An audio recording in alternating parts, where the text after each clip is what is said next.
Greetings, dear viewers. In this big feature, I will tell you the story of a very unique motorcycle company. It started with engines and aircraft manufacturing, but eventually moved on to motorcycles. Its engineers have remained loyal to the opposed engine longer than anyone else. At a certain point, this company produced both the best racing machines and the best military ones. The Ural and Dnieper motorcycles originated from a pre-war BMW model. BMW also pioneered the touring enduro motorcycle class. Bayerische Motorenwerke. And motorcycles rarely leave anyone indifferent. Some admire these machines, dream about them, and desire them, while others call them unreliable junk. There are few neutral opinions. By the way, do you know why BMW riders don't greet each other? They had already met at the service center earlier that day. All right, jokes aside, it's time to tell the story. You're on the Krasmodo channel. Enjoy watching. The master driver Ernst Hennis set 12 new world records on his BMW machine. With only one motorcycle remaining in the race, Rapp had an unfortunate start. Still far behind. It was an emotional roller coaster. I think that's the most accurate description. The new BMW 24-liter tank shaft drive, 2-cylinder boxer engine, electric starter.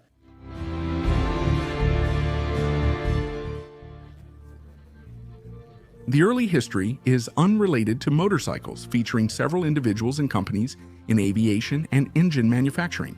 The company's history can be traced back to the people Karl Rapp and Gustav Otto. The first was born in 1882. He began his career as an engineer at the company Zust around 1908.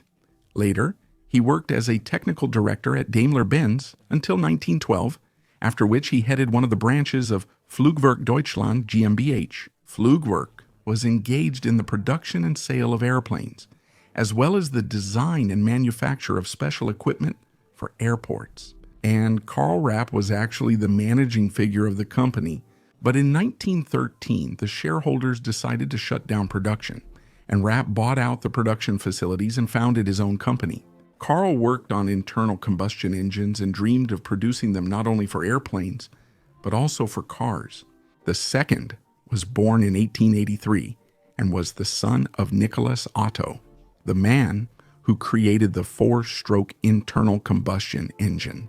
Gustav Otto's love for engines and other technical things was probably instilled by his father, who, however, died when Gustav was only 7 years old. After finishing his studies, Otto Jr. worked in Munich at the Bayerische Auto Garage Company and also raced cars and motorcycles. But what truly captivated the young engineer's soul was the newly emerging field of aviation. With a famous father, Gustav always tried to prove himself, but found it hard to escape his renowned ancestor's shadow.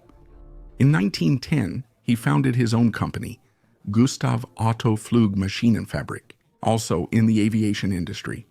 In 1914, the First World War began, and wars are not only about death and destruction, but also a push for the development of certain industries. And one of these industries will be the newly emerging aviation.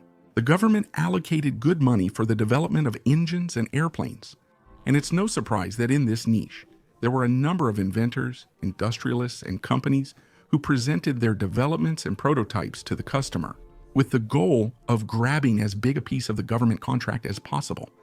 Amidst the commotion, companies were established, consolidated, and shut down. It all started in 1913 with the idea of merging two companies, Rapp Motorenwerke and Otto Flug Maschinenfabrik. Despite their passion for aircraft construction, Rapp and Otto struggled in business, although Otto's early projects showed promise. He constantly faced problems related to the profitability of production, as well as making a profit. Simply put, Gustav was a good engineer and technician, but he wasn't as good at managing money and running production.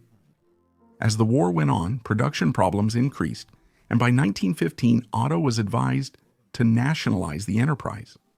As a result, the government created a consortium.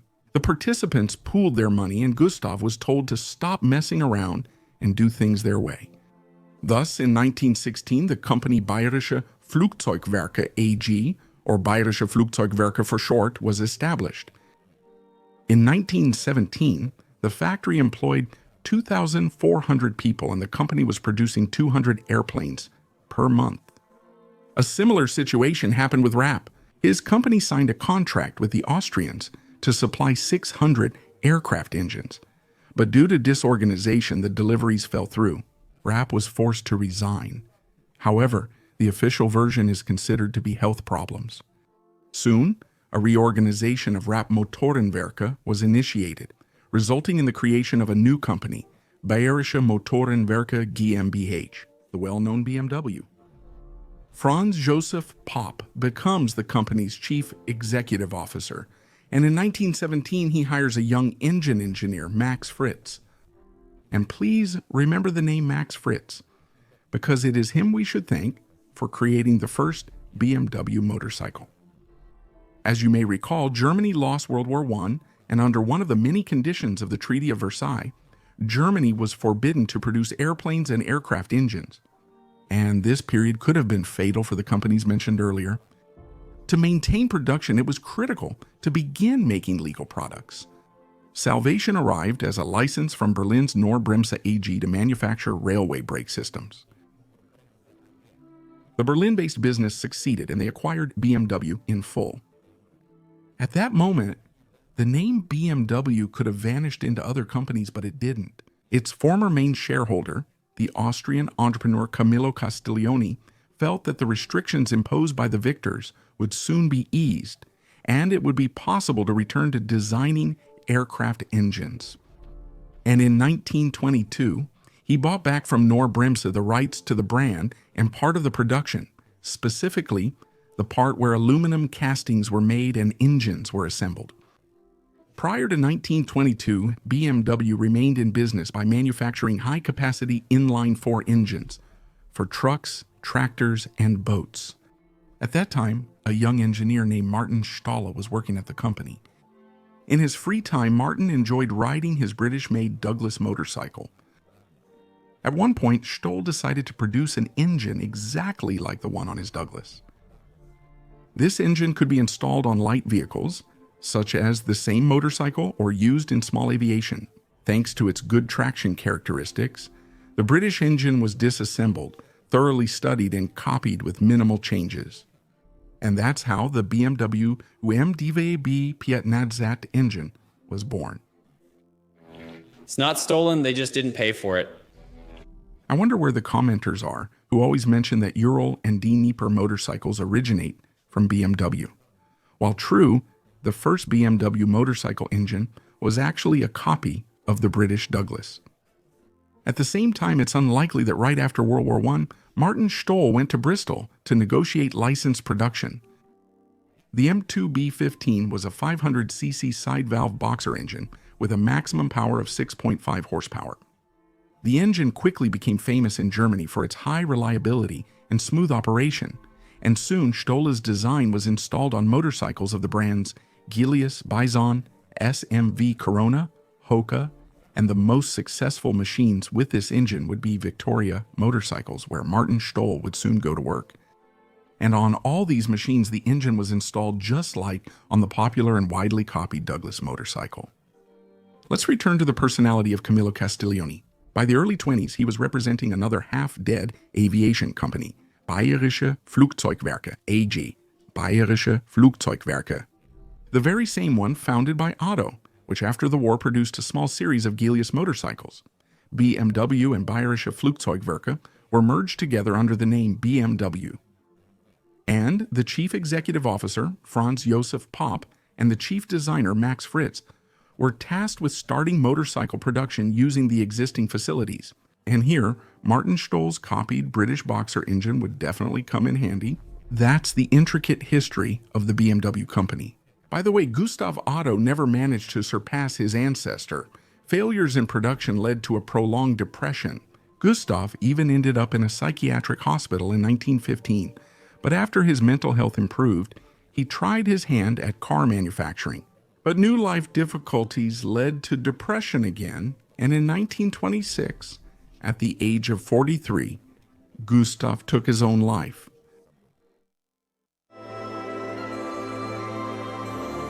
Max Fritz, BMW's chief engineer, was personally involved in developing the company's debut motorcycle. Overall, Max could have taken the easiest route and presented the public with a design similar to the Victoria or Gilius motorcycle.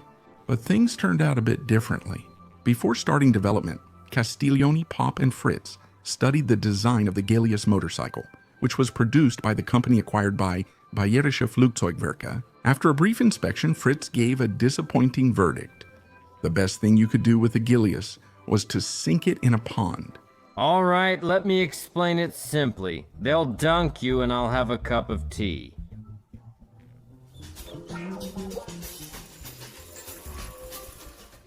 The management gave the designer complete freedom in designing the first BMW motorcycle. Fritz devoted all his free time and attention to the new technology project.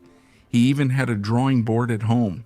Within a month, practically from scratch, he created a full-scale motorcycle design. Fritz used Gilius's engine as a base, but rotated it 90 degrees, aligning the crankshaft with the motorcycle's longitudinal axis, improving cylinder cooling. An Englishman, Grenville Bradshaw, had already done something similar with his ABC in 1919, but Bradshaw had to add an angular gearbox to drive the rear wheel with a chain. Fritz took a different approach. He used a shaft drive to the wheel, not yet a cardan shaft since the rear wheel suspension was rigid. The 3-speed gearbox with manual shifting was rigidly attached to the engine. The use of a shaft as the main drive will become an important feature of the company. All BMW motorcycle models were equipped with it from 1923 to 1994, 71 years in a row. The 500cc engine produced 8.5 horsepower at 3,300 revolutions per minute. It had a square dimension of 68 by 68 millimeters. The engine's crankshaft rotated on roller bearings. A major innovation for the R32 was the circulation lubrication system. Total loss lubrication was standard for motorcycles at the time. The motorcycle's duplex frame was made using the typical technology of the 1920s, steel tubes joined by brazing. The front short lever fork with a leaf spring as the suspension element was copied from Indian motorcycles. The brake, now forgotten of the shoe design, operated only on the rear wheel. Its extremely low effectiveness soon led to the installation of an additional drum brake on the front wheel. The debut of the BMW R32 took place on September 28, 1923, at the Motor Show in Berlin, and soon after, the international presentation was held in Paris. It turned out to be one of the most expensive motorcycles on the German market, 2,200 Reichsmarks, which resulted in rather moderate demand. About 1,000 units were sold per year. However, the bike was praised for its reliability, and despite the modest engine power thanks to its low weight of 122 kilograms, the 32nd had decent performance. But in the beginning, it wasn't motorcycles that saved the company, but aircraft engines. Castiglione sold the license for their production to the Czechs and soon established mass exports to the Soviet Union, where by the end of the decade, license production was set up. However, in the mid-1920s, motorcycles also appeared on Russian roads. In the all-Union automobile and motorcycle trial run of 1925, among 28 motorcycles of 23 brands, a BMW R32 took part. The trial run resulted in Alexander Makarin, the driver, receiving a silver cup. And in the report, he especially praised the arrangement of the cylinders, which ensured their even cooling. In a separate paragraph, I want to tell you a little about the names of BMW's products. For example, the engine designation M2B15 looks quite mysterious, but not for those in the know. You just need to break it down into its components. M stands for motor, 2 is the number of cylinders, B is the series, and 15 is the project number. Such meticulousness about names has been preserved in the company since the days when they produced aircraft engines.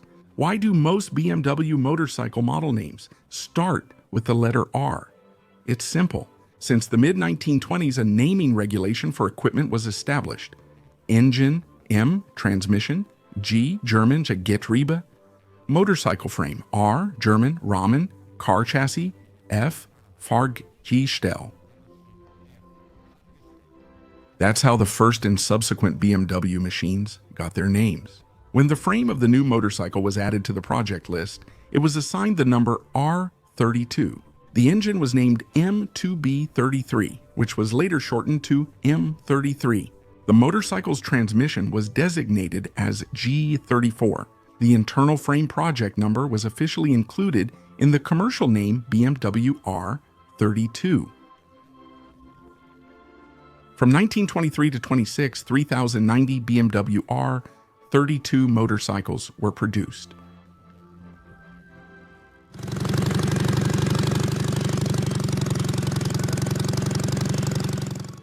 For any motorcycle brand, motorsport and high achievements in this field mean popularity and recognition, and therefore, this positively affects sales, the company's well-being, and further development.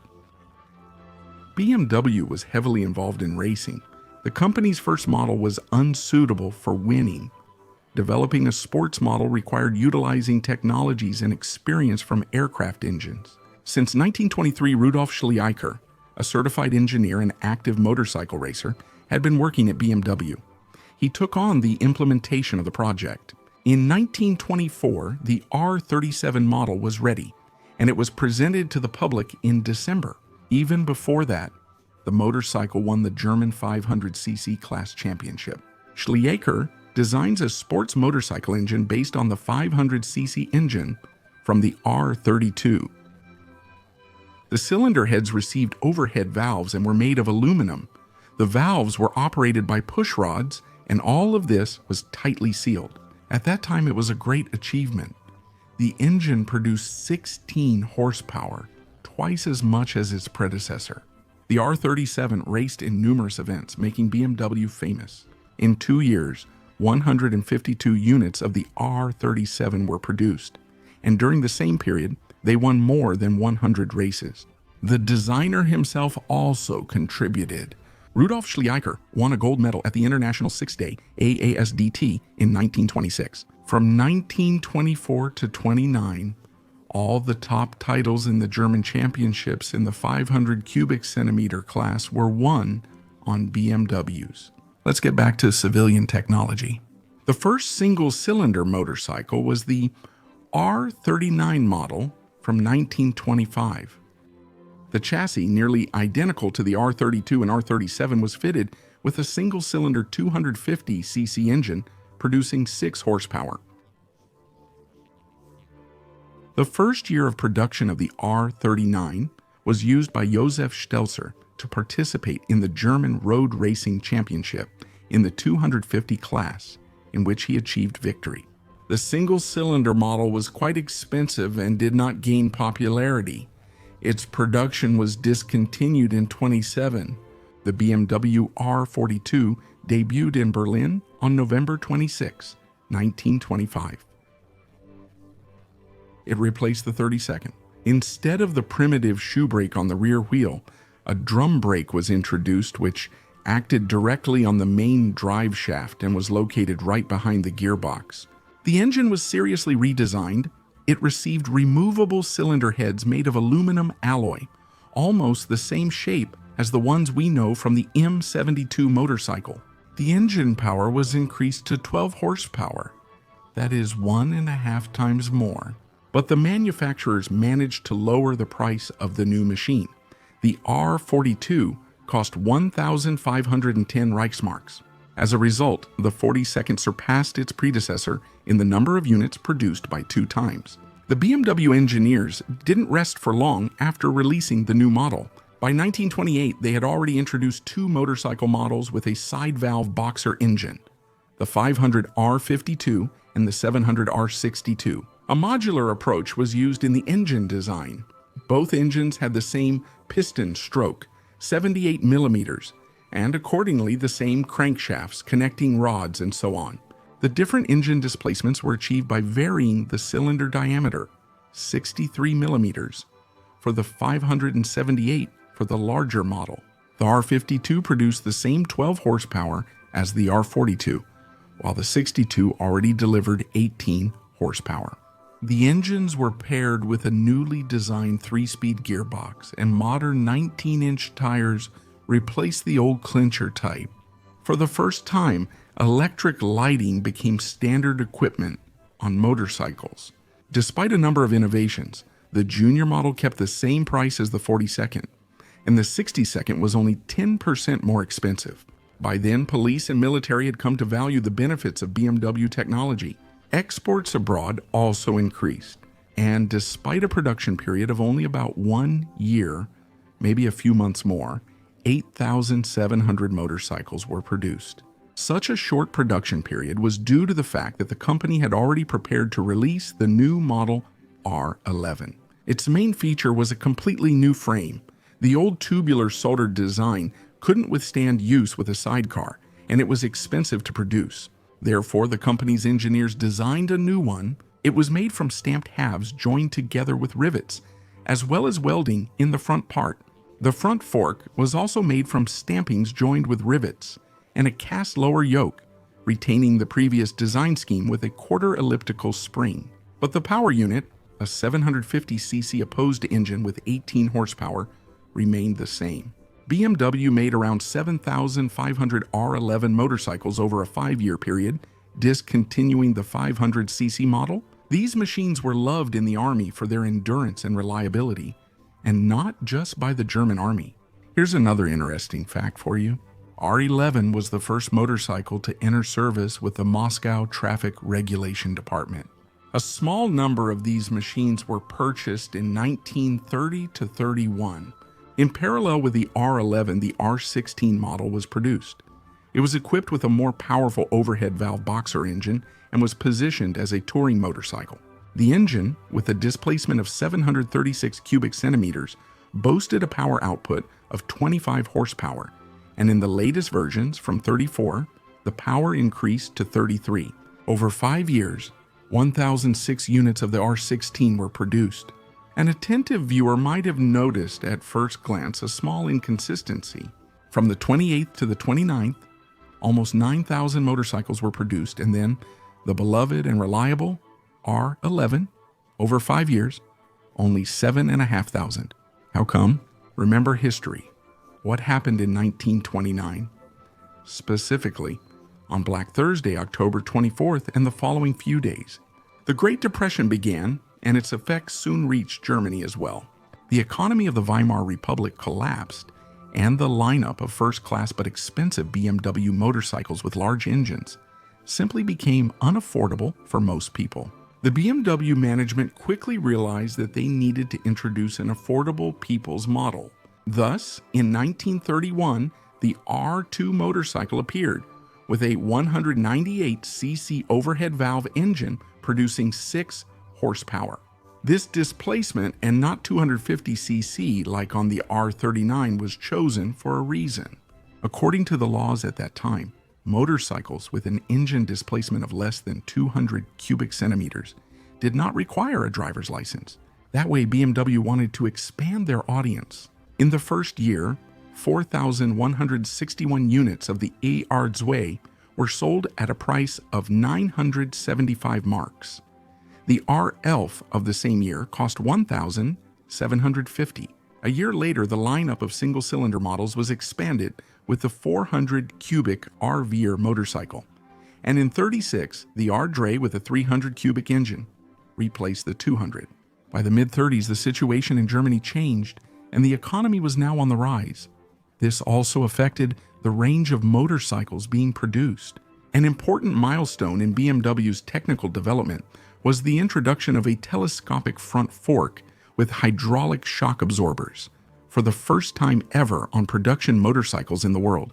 In 1935, on February 14, 1935, at the Automobile Exhibition in Berlin, BMW presented the first 2 motorcycle models with a telescopic fork. These were the side valve model R12 and the overhead valve touring model R17.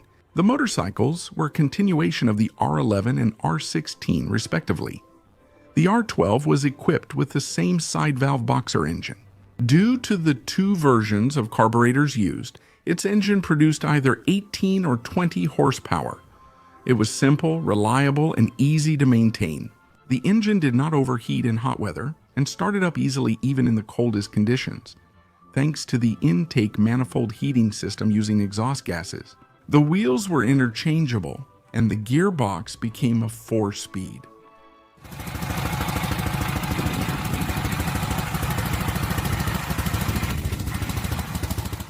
Early problems with the riveted frame components led to the introduction of arc welding during production. Since 1936, and the R12 became the most mass-produced BMW motorcycle until the appearance of the R75/5 model in the 1970s. By the end of production in 42, 36,002 units had been produced. At the same time, about 10,000 were produced in the first year. The R12 was favored by many departments, especially the military. The company produced about 10,000 R12 vehicles just for the Wehrmacht, and some more were requisitioned from civilians. The R17 was a luxury touring model. It was the most powerful pre-war production motorcycle from BMW. Only 436 units were produced. And this concept in the Art Deco style, called the R7, was created by engineer and designer Alfred Bioning in 1934. But the preference was given to the 17th model. By the way, Bioning worked at BMW throughout the 30s and was involved in many of the company's iconic developments of that era.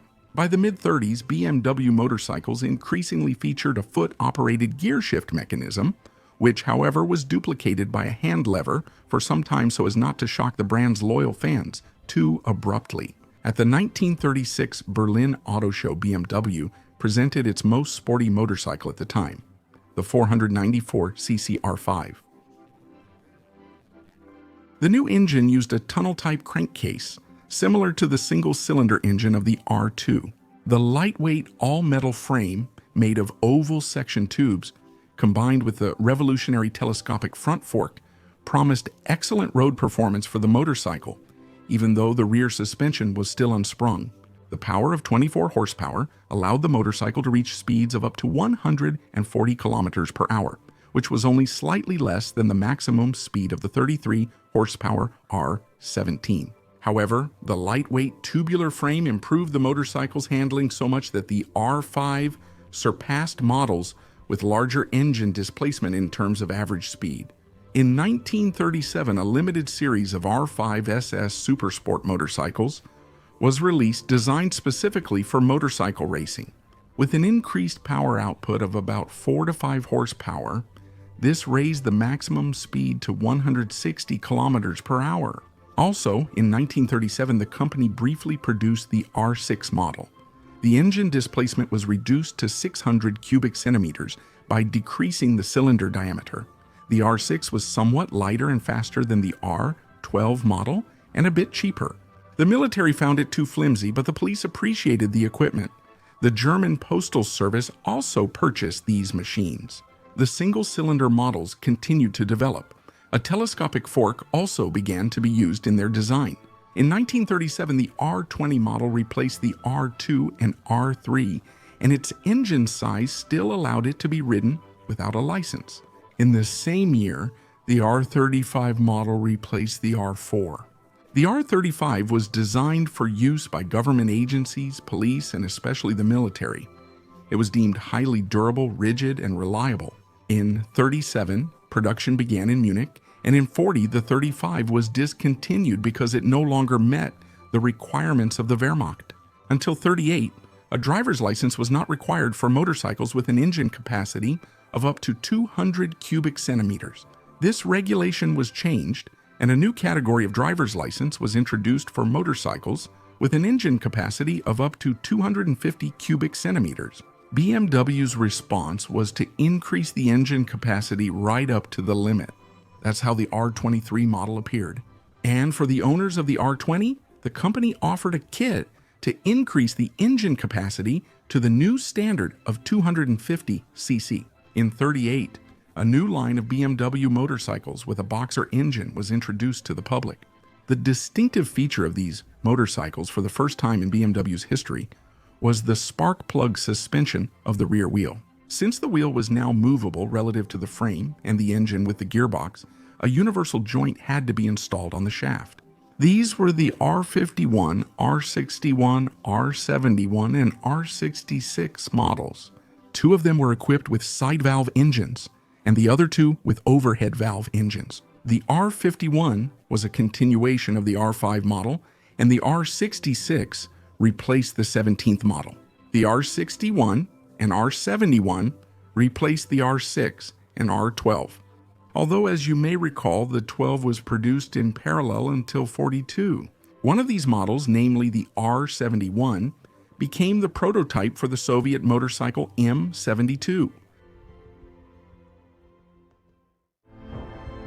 Remember, I said that the company's first racing motorcycle, the R37 model, brought BMW fame, victories in the 500cc class races, from 24th to 29th year, and in total more than 100 different victories. In the previous chapter, I didn't mix the stories of racing and civilian technology, but now it's time to talk about racing, motorcycles with high-performance engines, and Bavarian two-wheeled rockets from the 1920s and 1930s. Already in 1926, BMW engineers were preparing a replacement for the first sports model, the R37. Their task was to design a fairly mass-produced sports motorcycle. It was necessary to make the equipment cheaper. The 1927 R47 model featured the identical 500cc 16-horsepower boxer engine, but a number of other parts were simplified and made cheaper, in particular the frame, fork, and electrical system. This made it possible to reduce the cost by 35% and produce 1,720 units of this motorcycle. In 1928, BMW introduced the R63 model, their first racing motorcycle with a 750cc engine advancing racing technology, while the civilian 750cc models had a square, cylinder, piston, group ratio of 78 by 78 millimeters. The R63 engine was short stroke, with a cylinder diameter of 83 millimeters and a piston stroke of 68. The engine produced 24 horsepower at 3,400 revolutions per minute, but it had good potential for tuning. Also, in 28, a new 500 cubic centimeter sports model, the R57, appeared, which was a development of the 47th. About 1,000 units were produced over 2 years. In addition to racing, in which BMW performed quite successfully, towards the end of the 20s, the company aimed for the absolute motorcycle speed record. The idea didn't come out of nowhere. At the beginning of 1928, the company acquired a license for an American aircraft engine equipped with a supercharger. The term supercharger refers to a mechanical boosting device that increases engine power. By the way, earlier in Germany, a supercharged motorcycle had already been created at the Victoria Verkey Company in 1925 by Gustav Steinlein. And in 1926, Adolf Brüd set a national speed record of 166 kilometers per hour. Rudolf Schleich saw great potential in the supercharger for racing and records and set out to create a supercharged engine. The first engine prototypes were already running by the end of 1928. By then, Schleich had departed BMW. He entrusted the work he had started to the racing mechanic Joseph Hopf and the racer Ernst Henne. Ernst Jakob Henne had joined the racing team a bit earlier, in 1926. Riding the company's machines, he became the German 500cc champion in 1926 and 750cc champion in 1927. He also became the winner of the 1928 Targa Florio race in Italy. After that, the people of the Apennine Peninsula started paying attention to German engineering. Hopf and Henny managed to see the job through to the end. A fully fledged motorcycle with supercharging was ready in 29. The model was named WR750.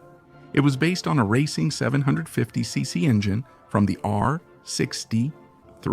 Above the gearbox was an impeller-type supercharger designed by Arnold Zoller, which boosted the pressure up to 2 bar. In some sources, you can find information that the engine of the record-breaking motorcycle produced a maximum power of 57 horsepower, but this number could be adjusted by changing the boost pressure. On September 19, 1929, Ernst Hennig set an absolute world speed record on a motorcycle with the WR750, an average speed of 216.75 kilometers per hour over a distance of 1 mile. It is worth noting that from 1929 to 1935, several other motorcycle manufacturers also joined the race for the record. The supercharged BMW achieved quite a bit. With Henny at the wheel, there were 76 world records set over 6 years. from 1929 to 1935. During this period, the orientation, drive, and type of supercharger changed several times from Zoller to BMW's own supercharger design. The WR750 competed with British manufacturers Zenith, Osborne Engineering Company, and Bros Superior. The speed record passed from one brand to another during the early 30s, and the WR750 set the final record 4 more times. In 1935, a speed of 255.88 kilometers per hour was achieved. By this point, the engine had been boosted to 75 horsepower. Since 1929, factory team members used the WR750s in Grand Prix races, and naturally the boost was set to lower pressure to maintain acceptable engine reliability. Henn participated in the International 6 Days trials and was a member of the winning German teams in 33, 34, and 35. Throughout all these races, records, and runs, the company defended not only its own honor, but also the honor of the state in international competitions. And any state definitely has its own reasons to support manufacturers, development, and racing teams. And that was also the case with BMW. Since the late 1920s, the company had been receiving subsidies from the government. And with the rise of the Nazis and Adolf Hitler to power, in 1933, this support increased. Since the failed Austrian artist wanted to show his political partners across the continent the superiority of the nation by any means, including victories in sports competitions and races. It was unreasonable to spend money on all car and motorcycle manufacturers, so the Germans placed their bets on Otto, Union, and Mercedes-Benz in the automotive sector, and on BMW and Dampfkraftwagen in the motorcycle sector. By the mid-30s, the WR750 model had become outdated and did not meet the engine displacement requirements of the senior Grand Prix class. Besides, it was still a heavily modified R63, which originally produced only 24 horsepower. In 1934, the engineers began designing a new racing motorcycle which was designated as Type 255 Compressor. You can also come across the names RS 255 and WR500. By that time, Rudolf Schleicher had returned to the development department. In the engine components, including the crankcase and cylinder heads, he widely used a very light but expensive magnesium alloy called Electron. As a result, the motorcycle weighed only 137 kilograms. Its main competitor, the single-cylinder Norton, weighed 16 kilograms more. Its 494 cubic centimeter engine had a long stroke, 66 by 72 millimeters. For racing in the 750 cubic centimeter class, a 590 cubic centimeter modification was used, with cylinders bored out to 72 millimeters. The heads received 2 overhead camshafts and 4 valves per cylinder. The power of the early version of the motorcycle for racing was about 55 horsepower. By 39, it was increased to 69 horsepower. The motorcycle could accelerate up to 220 kilometers per hour, and only 12 to 15 units were produced in total. Overall, it was an extremely efficient and well-designed construction. The 255th debuted on May 26, 1935, at the Berlin Automobilverkehrs- und Übungsstraße ring track. They were not able to achieve victory right away. Karl Gall finished second on the new machine, and his teammate Ludwig Kraus came in 5th. The race was won by Ragnar Sankvist on a Husqvarna, but still the beginning looked promising. Despite this, Schleicher chose to focus on improving the machine, and the Tippett 255 only reappeared on the track in October in a completely different type of competition. At the International 6 Days trial, Ernst Henne won a gold medal, starting this motorcycle's winning streak. Kraus also earned gold in the sidecar class. Initially, the rear wheel was mounted very rigidly, just like on BMW's civilian models. But starting from 1937, a plunger rear suspension appeared. Moreover, its developer, Alex von Falkenhausen, personally proved its value to the skeptical racers of the sports division by winning a gold medal at the 1936 6 Days trial. There is a legend that the assignment to develop this component was given after Hitler, who visited the BMW stand at the 1936 Berlin Motor Show casually remarked, "When will your motorcycles have rear suspension?" In 1937, on November 28th, BMW put a bold period in the records for absolute speed. Ernst Henne, on a specially prepared Model 255 compressor, which was fitted with a fairing and had its engine boosted to 108 horsepower. On the Frankfurt-Munich Autobahn, he accelerated to 279.503 kilometers per hour, taking the absolute speed record from the Italian Gilera. And this result stood for 14 years until it was beaten in 1951. In the same year, the supercharged bikes made their debut at the Tourist Trophy race on the Isle of Man. In 1938, the first stage of the European Championship, held on the Isle of Man, saw the Germans face failure. Karl Gall crashed on his motorcycle and was out for the rest of the season. Georg Meyer stripped the thread of the spark plug before the race and did not start. Jacques West had to take the heat for everyone, finishing 5th. But then Meyer won the Grand Prix of Belgium, the Netherlands, Germany, and for the first time for BMW, Italy, becoming the European champion. The clouds of war were gathering, and in 1939, Norton decided not to field a factory team. Thus, the main rival became Gilera, but they also unexpectedly withdrew from participating in the Tourist Trophy on the Isle of Man in the first stage of the championship. And that year, Meyer and West took the top 2 places in that race. Moreover, the winner set a record lap speed, 143.81 kilometers per hour. And very soon after, on September 1st, 1939, World War II broke out. However, preparations for the conflict had been ongoing for several years. And naturally, for a while, everyone had to forget about races and competitions, especially international ones. All events in history are undoubtedly interconnected. If Germany hadn't lost World War I, BMW wouldn't have started producing motorcycles, including the Army Off-Road King, the BMW R75. However, let's not rush. BMW had been a major supplier of equipment to the Reichswehr since the late 20s and later to the Wehrmacht.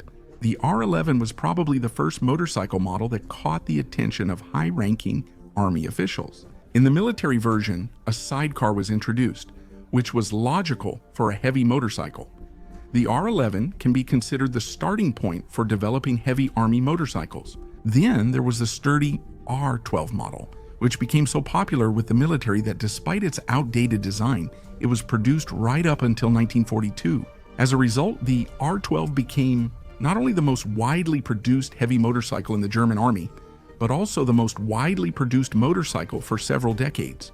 The design was simple and unpretentious, which is why it gained popularity. The only drawback, which became apparent during the harsh use on the Eastern Front, was the small distance between the wheel and the fender, a legacy of the motorcycle's original civilian purpose. This limited space quickly became clogged with mud and snow, making further movement difficult. A typical solution for the Wehrmacht was to use the BMW R12 with a sidecar produced by the Steyr company. During production, the standard BW40 sidecar appeared, which had a torsion suspension. The sidecar was both an advantage and a disadvantage of the motorcycle. On the one hand, it allowed for mounting a machine gun or transporting cargo, but on the other hand, off-road, it acted like an anchor, perhaps the most unusual prototype with the prospect of being supplied to the Army based on the ER-12 was created in '36. An engineer by the name of Rimmer Schmidt created a snowmobile called the Schneekrad. A huge track encircled the motorcycle and the driver, sitting on top, was protected by metal covers. The sidecar rested on a ski, and turning was accomplished by bending the flexible track. Only one prototype was built. The machine turned out to be extremely complex and of questionable effectiveness. The Wehrmacht used the single-cylinder R4 and R35 models quite extensively, and with the start of the war, almost everything that could run was requisitioned for service. However, all of this was basically civilian equipment. At most, it was painted in military colors and some minor modifications were made. However, as early as the beginning of the 30s, the best strategists were preparing for a new kind of war with maneuver warfare, mass mechanization, and so on. Many European armies seriously began to consider improving the mobility of their troops.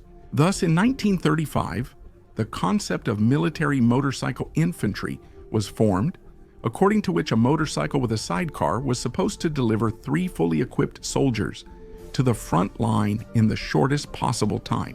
The drawback when the motorcycle's sidecar became an anchor off-road was supposed to be solved by powering its wheel. As part of the development of the military wonder motorcycle, by 1937 the Wehrmacht leadership formulated a technical assignment for the 2 largest heavy motorcycle manufacturers, BMW and Zundap. By 1939, prototype vehicles from the mentioned brands were ready, the R75 and KS 750 models, and the average person usually has the stereotypical opinion that the Germans were the first in the world to use a driven sidecar wheel on these 2 motorcycles, but that's not the case. The Teutonic genius borrowed this solution from their continental neighbors, probably the Belgians or the French. For the first time, such a system was proposed almost simultaneously and independently by 2 inventors, the Russian Peter Mazarov and the Englishman Henry Bohn. Mazarov constructed the IZH-2 prototype motorcycle in late 1929, and Bohn made the first real motorcycle with a driven sidecar, which he produced in a tiny series under the Bohn brand.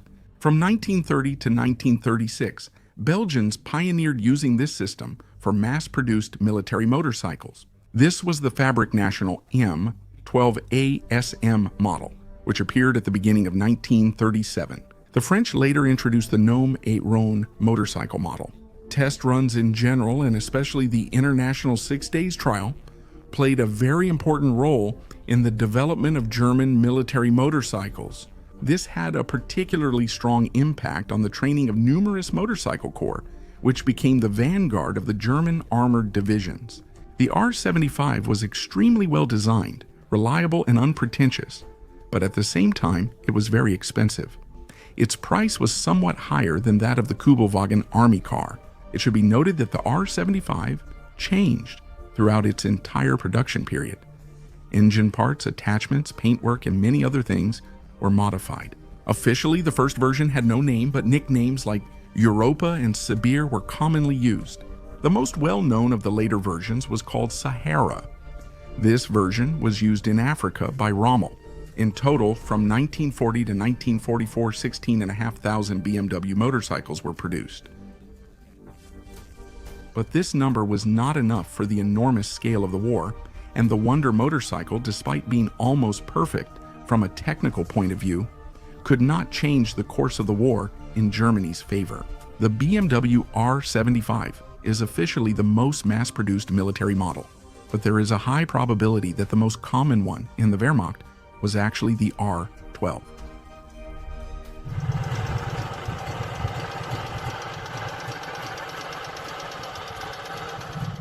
The BMW R71, copied in the Union of Soviet Socialist Republics in 1939 and produced as the M72, was reluctantly purchased by the Wehrmacht, resulting in a small production run of only 3,458 units. But the M72 surpassed the German model in terms of production by almost 100 times. More than 330,000 were produced from 1941 to 1960. During World War II, only 16,860 M72s were produced, similar to the production volume of the R75.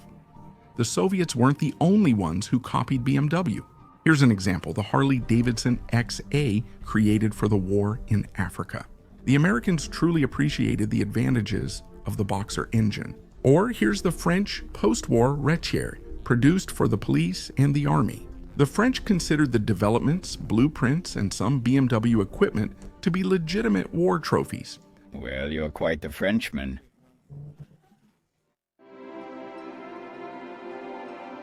So, the outcome of World War II is well known to everyone. On May 8, 1945, the Act of Unconditional Surrender of Nazi Germany and its armed forces was signed. The war ended on September 2, 1945, when Japan surrendered. What happened to BMW after that? Basically, it would be very naive to expect that a company that worked hard for the Wehrmacht and used prisoner labor would be left untouched. By the early 1940s, BMW had multiple factories across different cities. And after the war, Germany was divided into 4 zones of influence: the Union of Soviet Socialist Republics Britain, the United States of America, and France. The last three effectively united to form the Federal Republic of Germany, while the eastern part was called the German Democratic Republic. So, the factories in Eisenach and Brandenburg ended up under the Soviets, while the production in Munich was under the Allies. And each of the victors was free to do whatever they wanted with the spoils. The BMW production facilities in Brandenburg, which were exclusively engaged in manufacturing military equipment, were dismantled. But the Eisenach plant, which produced motorcycles and cars, was left intact. There is information that during his visit to the plant, Georgy Konstantinovich Zhukov was presented with a BMW 321 car by Albert Zeidler, who was responsible for motorcycle production. Zhukov liked the vehicle, and he ordered 5 units to be produced for the top officials of the Soviet Union. And then things started moving quickly. Already in July of 45, by order number 93, it was mandated to ensure the production of new passenger cars and motorcycles at the Thuringian Automobile and Machine Building Plant. In November, production of the 321 model car and the R35 motorcycle resumed. In September of 46, the plant in Eisenach became part of the Ottawilo Joint Stock Company. Throughout 46 to 48, there were no reliable production figures. In 49, 4,250 cars were produced. By 50, a brand conflict had arisen. The BMW branch in West Germany, where the company's headquarters were previously located, saw themselves as the rightful successors. They objected to the use of BMW's logo and name in East Germany. The Eisenach production was renamed Eisenacher Motorenwerk, with the logo changed from blue and white to red and white. After that, there would be various mergers and renamings, and overall, BMW would fade as a brand in the German Democratic Republic. But the R35 model turned out to be so successful that by 1955, 80,000 of these motorcycles had been produced in the German Democratic Republic. Let's move to West Germany. If you think everything was perfect there, you're mistaken. All production facilities tied to the defense industry were subject to dismantling and removal abroad, in particular the Mittelwerk plant, the very one where the V-2 rockets were produced, as well as everything related to engines and aircraft manufacturing. In short, BMW's management and workers were horrified. One war had created them, and the second one threatened their complete destruction. Something had to be done. The company from West Germany would be saved by producing various devices and repairing equipment for the American Army. For the first couple of years, motorcycle production was banned, but sooner or later that had to end, and it was a pretty good solution. The issue was different. They needed a simple and extremely cheap motorcycle that would be affordable for a resident of post-war Germany. In 1947, engineers began developing a prototype of the R10 motorcycle. The machine was ready by 1948 and was a lightweight motorcycle with a 2-stroke, 2-cylinder boxer engine of 123 cubic centimeters and a power output of 5 horsepower. The miniature boxer engine proved costly.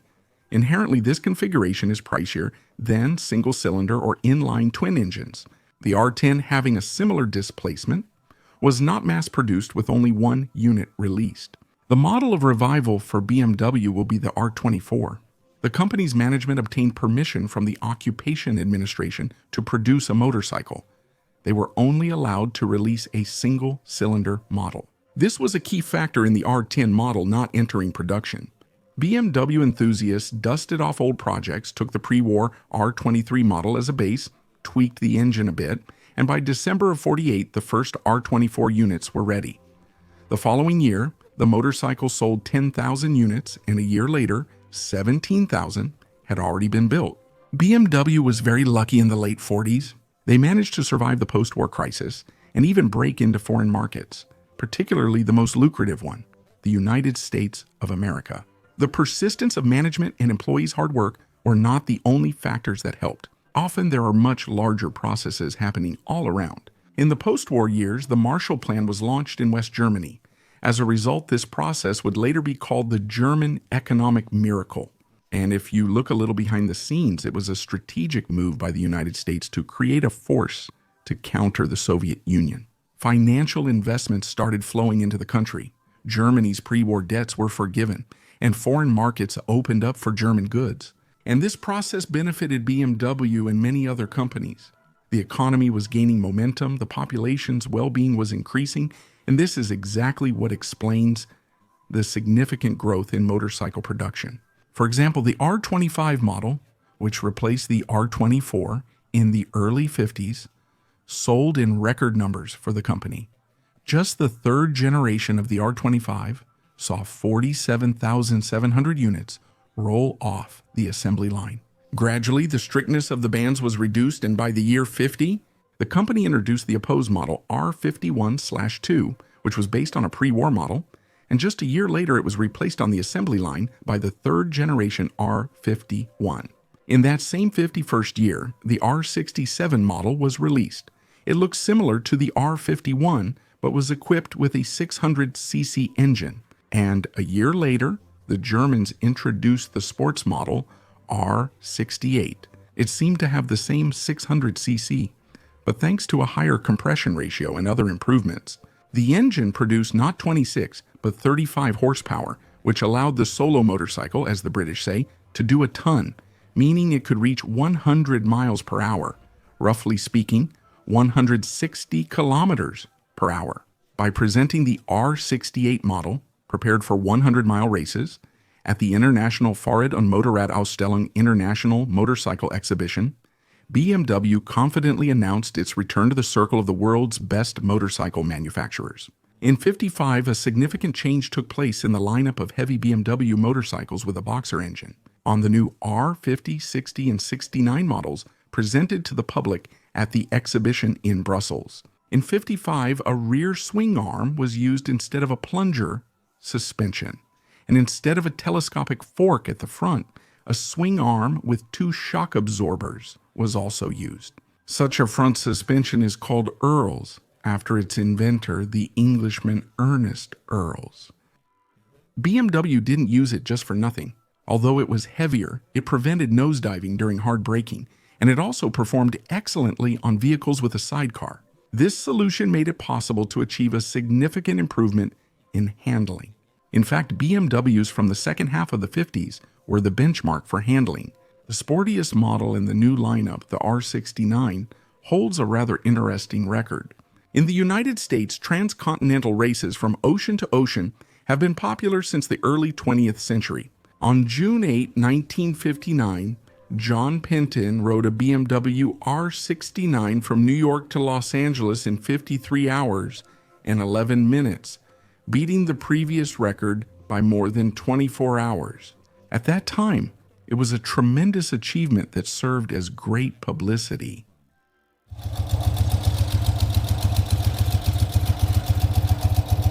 And also from 54 to 64, BMW produced the Isetta, a licensed motorcycle sidecar that was essentially a microcar. It gained popularity in Europe during the 1950s post-war period due to its affordability and accessibility. The little car was created in Milan at a company that produced scooters and refrigerators, Iso Spie, which was headed by Renzo Rivolta. Named Isetta, which means Little Iso, the car had a striking, completely unconventional design that caused a sensation at the Turin exhibition in November of '53. Thanks to its impressive debut, a number of companies wanted to produce the Isetta under license. The German Isetta was equipped with a 250cc engine, the OR-25, and by '56, a 300cc version had already appeared. And if you want to get out now... Yeah, I get it. That's the trick. The door is in the front. Let's go back. Okay, where's the reverse gear? There isn't one. Gradually, Germany was returning to racing as well. In the first post-war 5-year period, the supercharged BMW 500s dominated local races. Despite the devastation, the company's engineers improved the RS2 155 model. They installed a 2-stage supercharger and lightweight internal parts, which allowed them to increase the power from 60 to 80 horsepower. Georg Meyer, using this machine, won the German championship in the 500 cubic centimeter class 4 times in a row, from 47 to 50. During the same period, world motorsport went in a slightly different direction. In '46, the International Motorcycling Federation banned the participation of supercharged motorcycles. By season 51, Germany had rejoined the International Motorcycling Federation, requiring adherence to the new regulations. And at BMW, they decided to make the RS2 155 engine naturally aspirated. By raising the compression ratio to 10:1 and installing two Amal-Fischer carburetors, the engineers got 45 horsepower from the engine at 8,000 revolutions per minute. Despite returning to the International Motorcycle Federation, the Germans initially did not participate in international competitions. They weren't exactly welcomed in Europe. It was only by 1953 that they prepared machines for the World Championship. The engineers added a completely new chassis to the naturally aspirated engine, a duplex frame like the Norton Featherbed, a long-arm Earl's front fork, and a swing-arm rear suspension. However, even that year, the BMW team's trips abroad were limited to participating in the Tourist Trophy on the Isle of Man.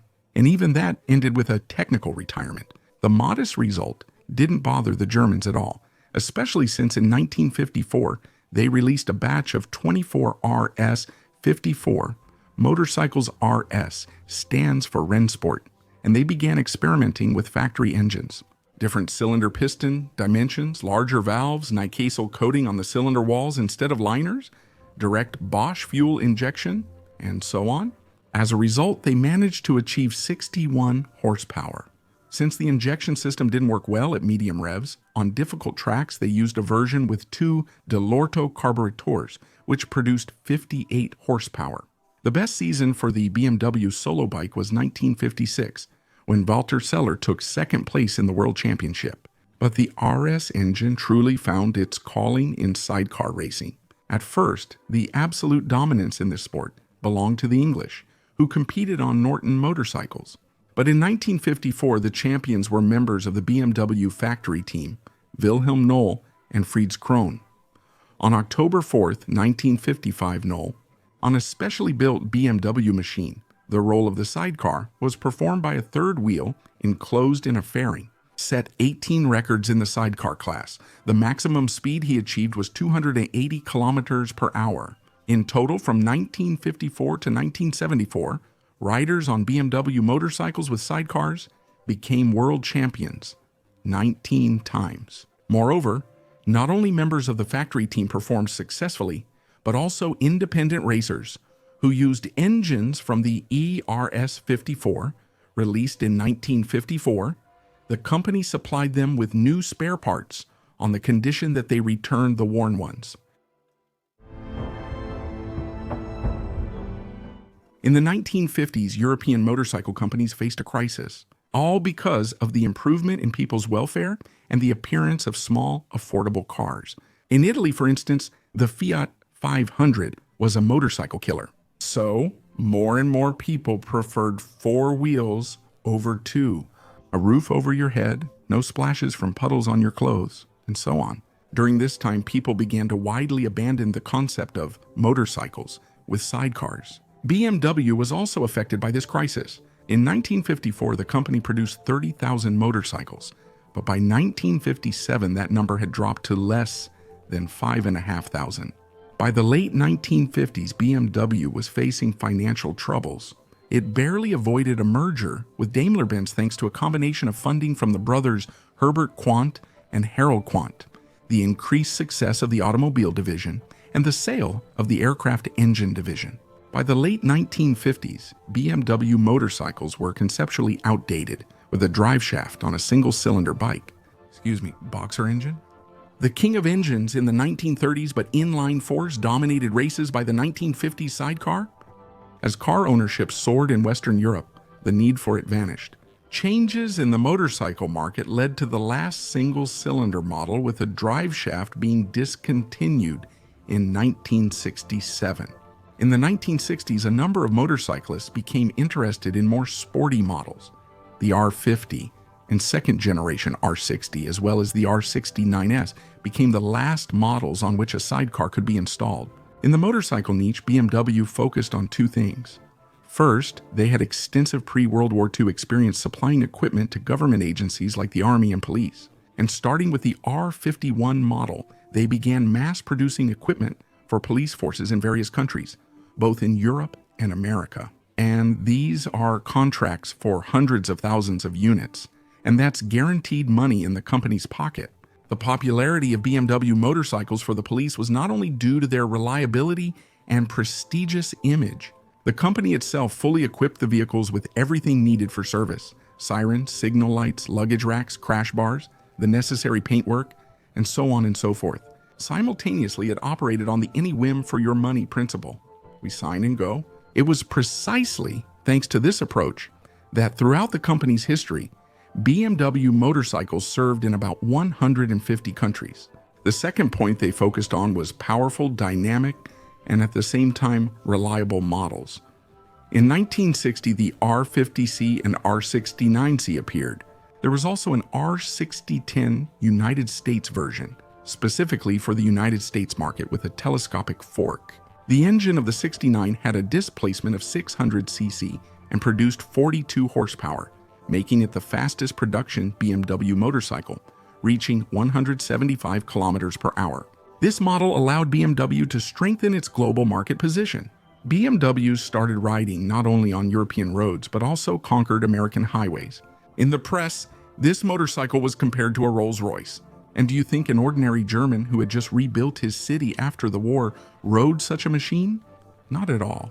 Most of the motorcycles produced in the 60s were sent to the United States, where the money is. However, motorcycles also began to appear more and more often on the roads of other continents. One of the most remarkable rides that served as another big publicity boost for the BMW brand was Danny Liska's journey on the R60 model. In 1958, Danny bought a BMW R60, and at the end of July the following year, he set off for Alaska and began his journey. He completes part of the route across North America, takes a break, and then in 1960 sets off with his wife to South America. In 1963 and 1964, they head to Europe, where they travel through a good half of it, from Nordkap to Gibraltar, and then they explore the entire African continent. In the end, Danny and his lady covered about 153,000 kilometers. On this very BMW, do I even need to say what a stir it caused in the press and what kind of publicity this trip brought to BMW? So if you're planning a round-the-world trip or even more than one, buy a BMW, the R60 model.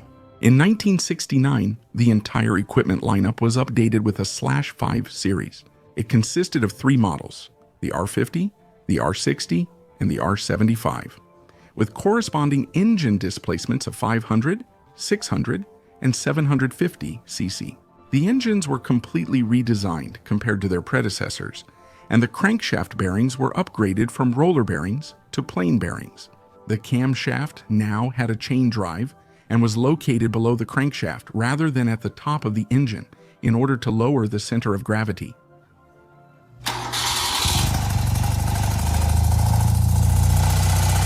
For the first time, an electric starter was available, although the traditional kickstarter mounted on the gearbox was also retained. The style of the first models included chrome side panels and a redesigned fuel tank. In 1973, the rear swing arm was lengthened, which improved handling and allowed for the installation of a larger battery.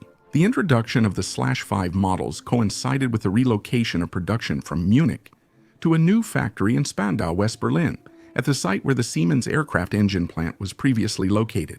By that time, attitudes toward motorcycles had changed significantly. Now, in the vast majority of cases, it was a hobby and a way for financially well-off people to spend their free time. And the /5 series from BMW met all the requirements that were expected of motorcycles in the early 70s. Sales volumes were growing, and the R75/5 model became the best-selling one after the pre-war R12 in the lineup of machines with a boxer engine. In 1973, the motorcycle division celebrated its 50th anniversary, and that year, the 500,000th BMW motorcycle rolled off the assembly line. And also in that same year, the 5th generation was replaced by the 6th. There was no place for a 500 cubic centimeter engine in the new lineup. Now the entry-level model was the 600, the 750 remained, and a 900 cubic centimeter model, the R90/6, was added, along with its sports version with an additional index. S stands for sport. The last two models were a response to the changes happening in the motorcycle world. The Honda CB750 and Kawasaki Z1 had already appeared on the market, setting new superbike standards. The Germans really didn't want to lose their position in the niche of large and powerful motorcycles. The task of strengthening the company's position in the markets, and especially in the highly coveted United States market, was assigned to the director of sales for North America, Bob Lutz, and Hans Muth, who later became famous as the designer of the iconic Suzuki Katana. As the basis for the new model, they used the R75, a two-valve air-cooled boxer engine with a displacement of 745 cubic centimeters. And the guys decided to increase the displacement to 900 cc by increasing the cylinder bore. The standard R90 engine produced 60 horsepower, while the sports version produced 67. The motorcycles reached, respectively, a top speed of 187 and 200 kilometers per hour. And the look of the new BMW also stood out among other models thanks to its unique design. A bikini fairing was attached to the handlebars, giving the motorcycle an aggressive and sporty look. The unusual airbrushed paint in Daytona orange and smoke gray made it recognizable on the road. These colors were very popular at a time when BMW mostly produced black motorcycles. In '75, the Kickstarter was finally eliminated on all BMW models. A year later, the next seventh generation of technology appeared. The BMW R80/7 model with an engine capacity of 800 cubic centimeters was introduced, and the BMW R90/6 and BMW R90S models were replaced by the trio R100/7, BMW R100S, and BMW R100RS with a 1-liter engine capacity. The last one had a full fairing design and boasted a power output of 68 horsepower. Later, the R100 lineup would expand with versions R100T, Touring, R100RT, and R100CS. Classic sport. It wasn't easy for BMW to compete with the aggressive and dynamic Japanese 4s, but German engineering won over buyers with comfort on long trips, reliability, and an engine with a strong torque curve, even at low revs. In 1978, two models were introduced. You could say entry-level and mid-level, the R45 and the R65. The first one turned out to be a scaled-down copy of the older models, but with a sharper, more angular design, while the second was already a mid-class bike and was based on the R80 chassis. The bikes were aimed at beginner motorcyclists.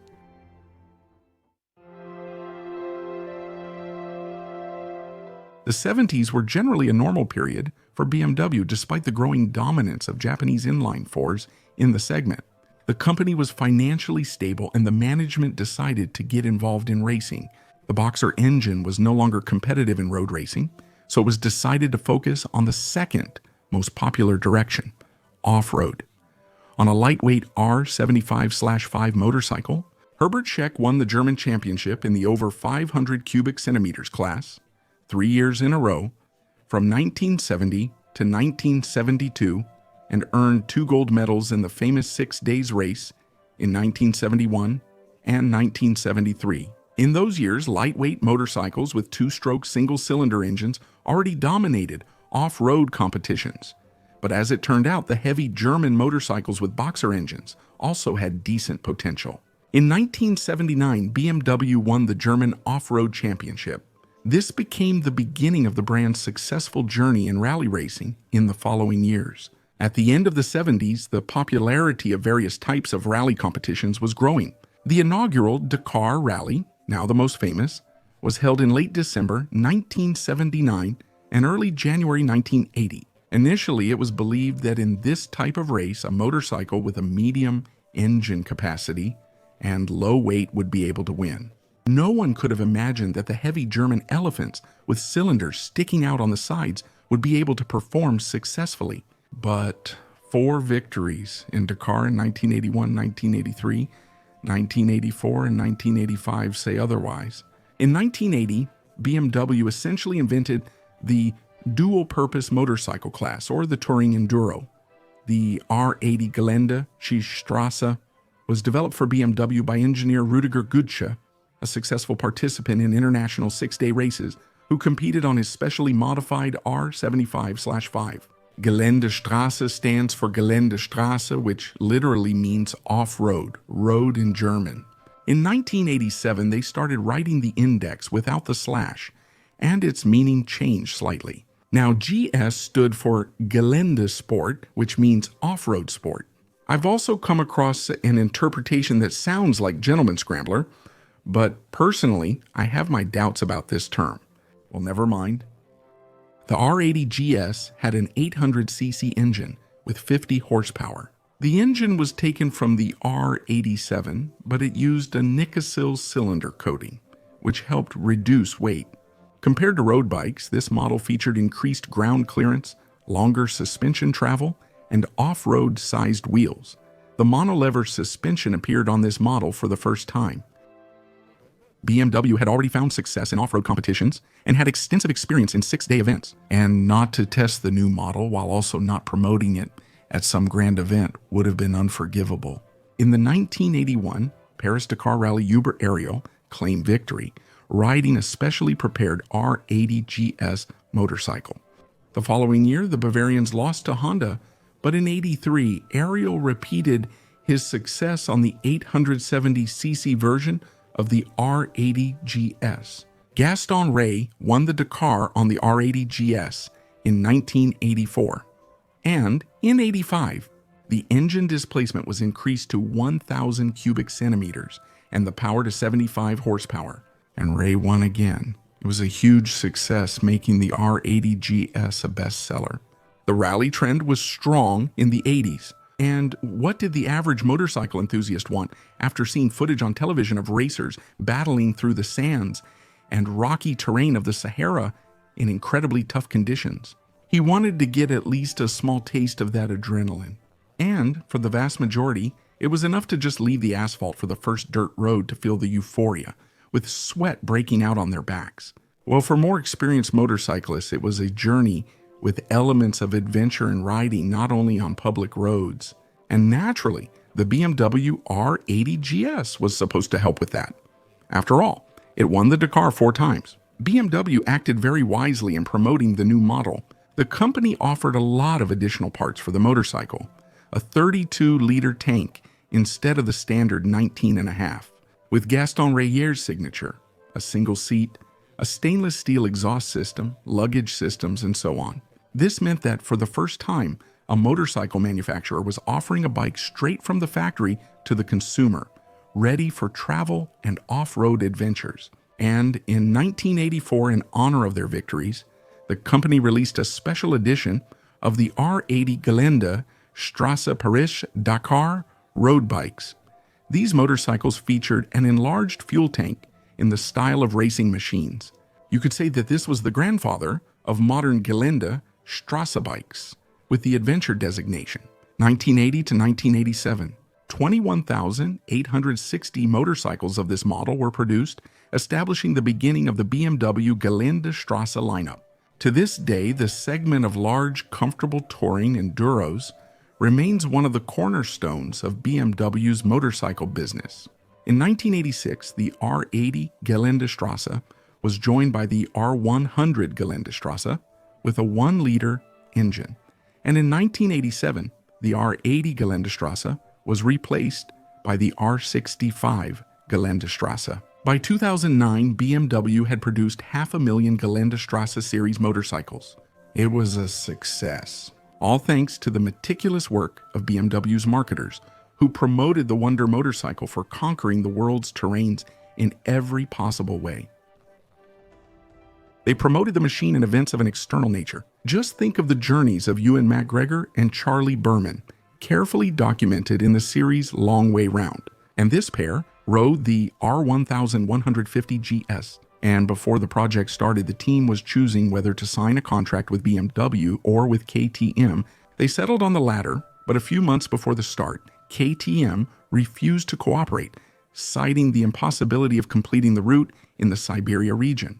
As a result, a contract was signed with BMW to provide 3 R1150 Geländestraße bikes which were modified to successfully complete the task. The other brands could only try to catch up with BMW and attempt to take a share in this segment of equipment.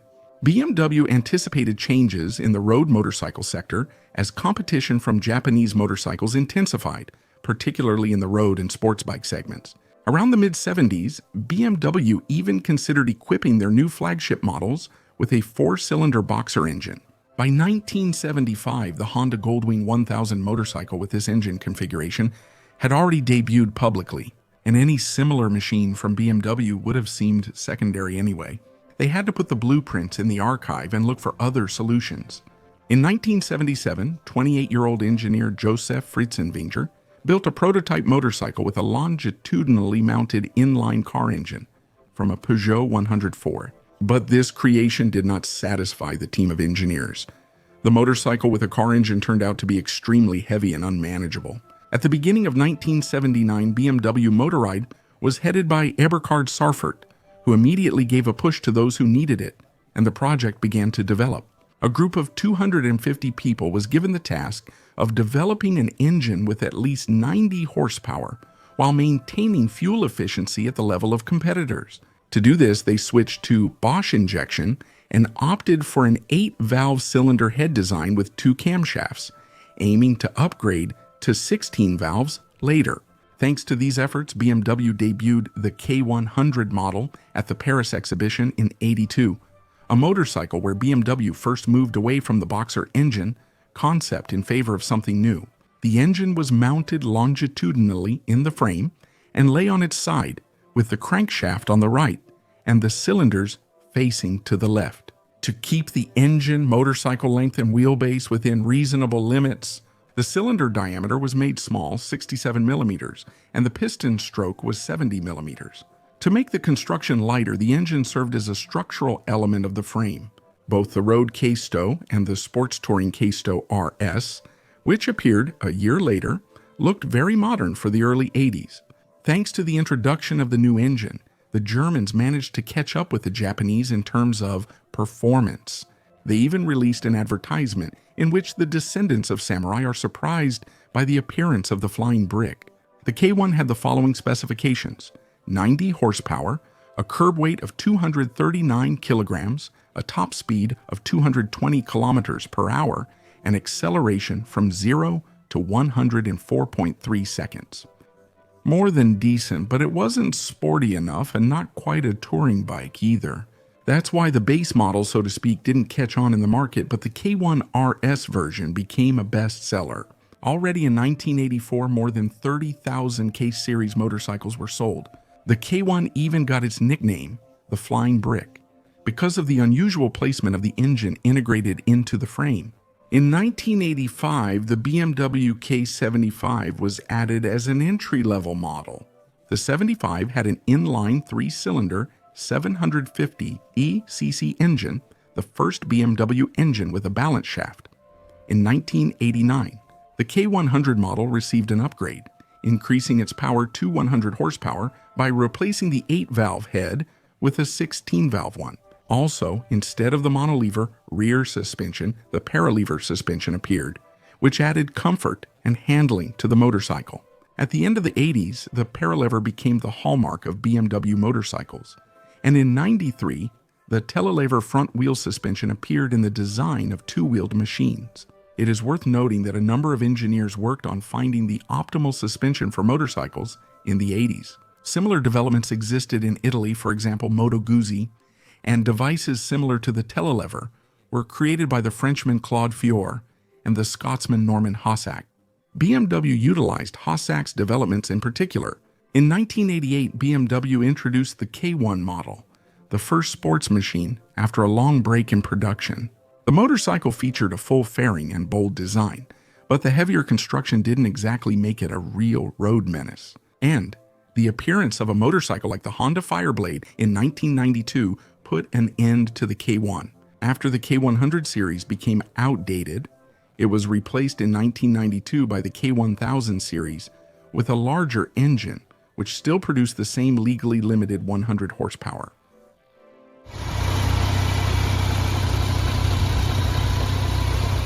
On March 18, 1991, BMW produced its 1 millionth motorcycle. It turned out to be a K75 RT, which was ceremoniously handed over to the Berlin Senator for Economics and Technology. In the course of the fight for environmental cleanliness, in 1991, BMW became the first motorcycle manufacturer to introduce a three-way catalytic converter with exhaust gas composition control. The 1990s saw continued innovations. By this time, BMW motorcycles were equipped with an anti-lock braking system, wrapping up with the R80 and R100 models. Engine cooling was done solely by air, leading to the nickname Airhead in certain circles. In 92 to 93, an engine with a displacement of 1100 cc and air oil cooling appeared, the so-called oil head. However, both the R80 GS and R100 GS with air cooling remained in production until 97, when the BMW R850 series appeared. Starting from the 80s, BMW followed a strategy of creating a range of motorcycle versions based on a single platform. Let's take, for example, the 1100 Opposite. There was a road version, the R Turenduro, or a dual-purpose motorcycle, the GS, two-disc RT Sport S. In 1993, after a long break, a single-cylinder model, the F650 ST Strada, appeared. It was also the first BMW motorcycle with a chain rear drive. A year later, the F650 Funduro version appeared. The bike was developed together with the Italian company Aprilia, which is why the F650 looks very similar to the Pegaso 650. This bike's design was a response to the popularity of mid-displacement single-cylinder bikes in the 1990s and 2000s, and an attempt to expand the model range. From 2000 to 2007, the BMW F650 Geländestrasse model was produced in 3 versions, Enduro, Dakar, and Motard. And also, in 97, BMW tried itself in the cruiser niche with the R1200C model. This motorcycle is not a copy of American models. It has its own unique design and represents BMW's interpretation of the cruiser theme. In the late 1990s, a 1150cc Boxer engine was introduced, along with a corresponding lineup of machines. BMW's inline engines continued to develop. The K1200 Luxury Touring Series motorcycles, produced from 1998 to 2009, became the last BMW motorcycles with a horizontally mounted 4-cylinder engine. After that, BMW K-Series motorcycles began to be equipped with a new inline engine with a displacement of 1,200 cubic centimeters, but now positioned properly across the frame and tilted forward at 55 degrees. BMW Motorrad's sales volumes grew every year. In the early 90s, this figure was about 30,000 motorcycles per year, and by the year 2000, it had tripled to 90,000. As engineers worked on the engine for the R259 project, aiming to revitalize the Boxer lineup, yes, that very same 1100 Boxer engine. With air oil cooling, there was also development of a completely different engine and a superbike class model. In 1990, BMW's chief engine designer Heinz Hage and his team began working on creating a racing Boxer engine with liquid cooling, desmodromic valve drive, and a displacement of 1 liter. The task was ambitious: to break into world superbike after more than 15 years away from road racing, and to give everyone a run for their money, including Ducati with their L-Twin. That's how the BMW R1 Boxer prototype came about. By 1992, the machine was ready. The engineers basically flipped the engine over to prevent the valve covers from touching the road surface during deep lean angles and corners. A custom-made aluminum Delta Box frame was built with carbon fiber fairings. The motorcycle weighed 160 kilograms dry. In 1992, test runs began. The engine initially produced 132 horsepower, and later 140. However, as people involved in the creation of the R1 Boxer said, the motorcycle was a bit heavy, and in order to reliably win races, instead of settling for 7th or 8th place, it was necessary to increase the power by another 15 to 20 horsepower. The maximum speed was 280 kilometers per hour. Due to its large width, the motorcycle hit the oncoming airflow and stopped accelerating. At the end of '92, the BMW management decided that all these complicated efforts around the opposed twin were pointless, and the program was shut down. And the only BMW R1 prototype that was built was sent to storage in Munich. The second extremely interesting motorcycle made it past the prototype stage and was released as a series. In the mid-2000s, the Germans at BMW set out to create the perfect hard enduro, capable of competing on equal terms with the Austrian KTM and the Japanese Big Four. The motorcycle in the new class was supposed to raise the brand's prestige in off-road competitions. In 2007, BMW bought the Husqvarna brand from MV Agusta. But despite the latter's extensive experience in designing light and aggressive enduro bikes, BMW decided to go their own way. That's how the G450X motorcycle appeared. This machine used a number of unconventional technical solutions for its class. A fuel tank under the seat, combining the swing arm pivot with the drive sprocket, which eliminated chain slackening or tightening during suspension operation. The motorcycle's frame was unusual, and in the engine, the clutch was located on the crankshaft instead of the gearbox's primary shaft. BMW engineers excelled in their attempt to create the perfect enduro. However, the G450X had a number of teething problems, and riders complained about its peculiar handling. As a result, the model did not gain much popularity, and its production was discontinued in 2010. However, the solutions used in this motorcycle found their place in later BMW machines. In particular, the fuel tank under the seat could later be found on the F-Series models. In 2008, the F family received an engine configuration that BMW had never used before, an inline twin. The F800 family appears, which in our time evolves into the F850 and then into the F900. And all this was done to follow the trends of the motorcycle market. In the 2000s, BMW even tried their hand at scooters. At the same time, the company introduced a single model, the rather unusual BMW C1.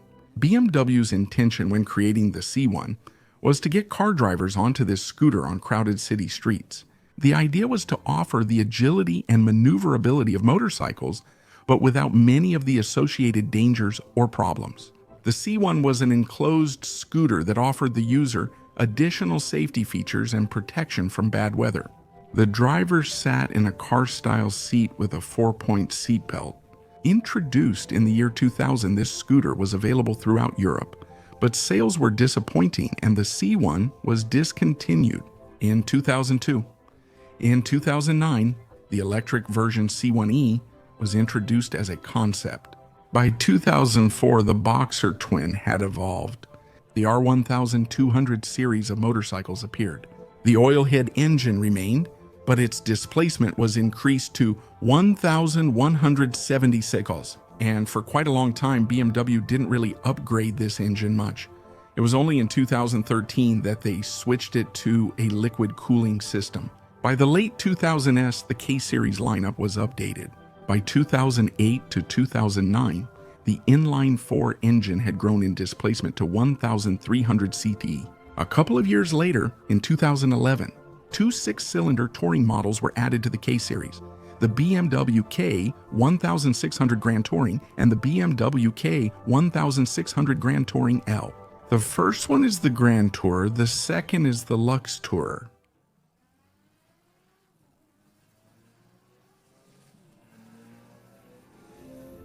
In the 2000s, BMW's management and engineers remained committed to creating a true superbike, despite the R1 model's failure in the early 90s. And an important step on this path was the HP2 lineup.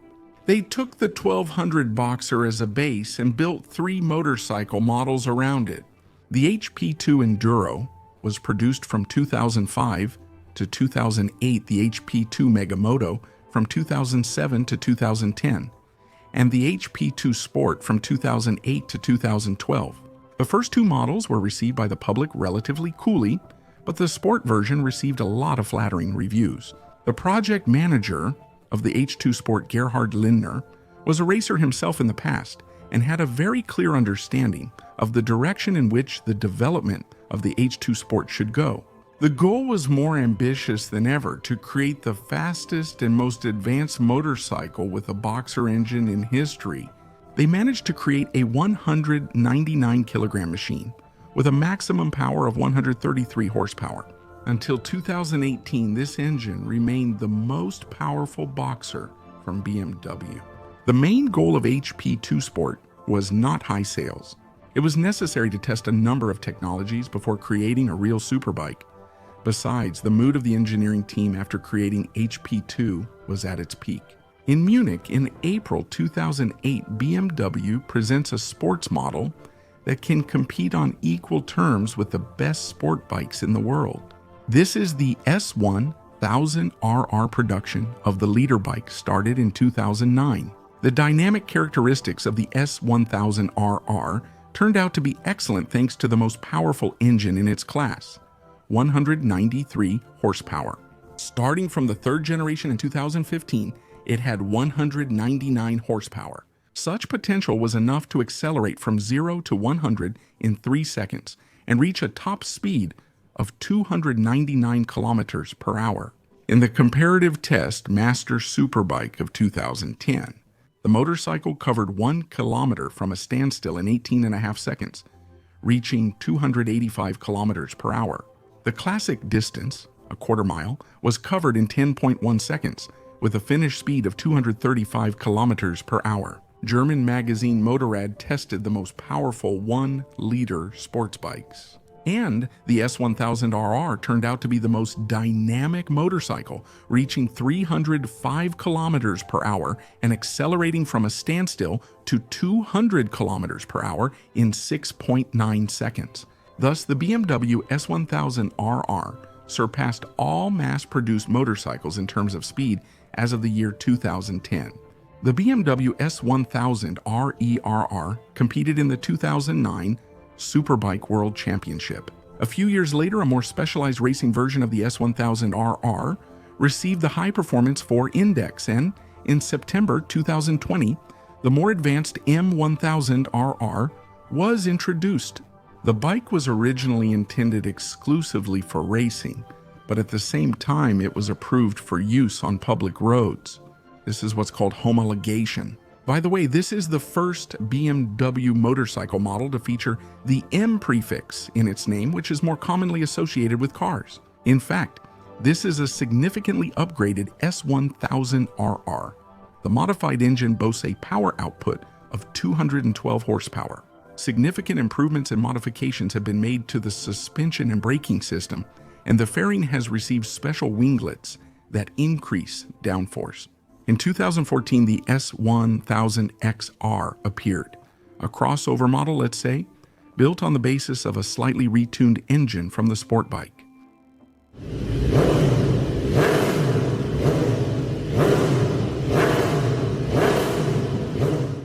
BMW's vehicle sales kept rising in the 2000s. In 2010, 98,000 motorcycles were sold, and in 2016, 145,000. At the same time, the R series accounted for 53.6% of all BMW motorcycles sold in 2016. The R1200 Gelände Straße was the most popular BMW motorcycle model, accounting for 17% of all BMW bikes. Closer to the end of the 2010s, BMW introduced a new boxer engine with a displacement of 1,250 cc. Its appearance was due to the fact that competitors were not standing still, especially in the segment of large touring enduros.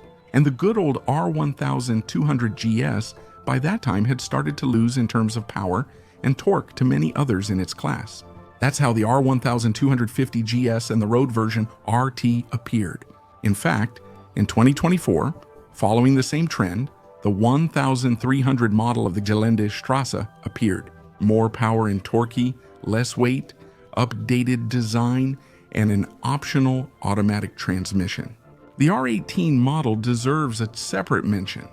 This is BMW's second attempt after the R1200C to enter the heavyweight cruiser market segment. The R18 appeared in 2020, and this model was equipped with the largest two-cylinder boxer engine in history, 1.8 liters. The output power is 91 horsepower, and the maximum torque is 158 Newton meters and in the range from 2 to 4,000 revolutions per minute. More than 150 Newton meters are always available. For the past year, there have been rumors about the development of the R20 model, a cruiser with an even larger engine. As you might guess, the displacement is 2 liters. Discussing recent artificial intelligence models in a historical context is challenging due to their novelty, and only after some time will it become clear how technically and commercially successful each design turned out to be. The BMW company is moving forward with confidence. Friends, at this point my story comes to an end. In this comprehensive episode, I aim to cover the captivating history of BMW motorcycles as thoroughly and engagingly as possible. It includes both astonishing luck and major failures, service, pure evil, and the simple desire of engineers to create an excellent motorcycle. Ups and downs, records, and just remarkable stories. All of this is the history of BMW. And I hope that now you know a little bit more about this motorcycle brand.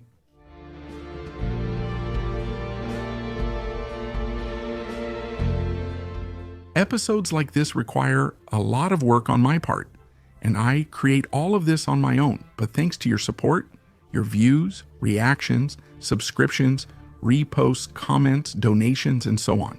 So if you enjoyed this material, please take a moment to support my work.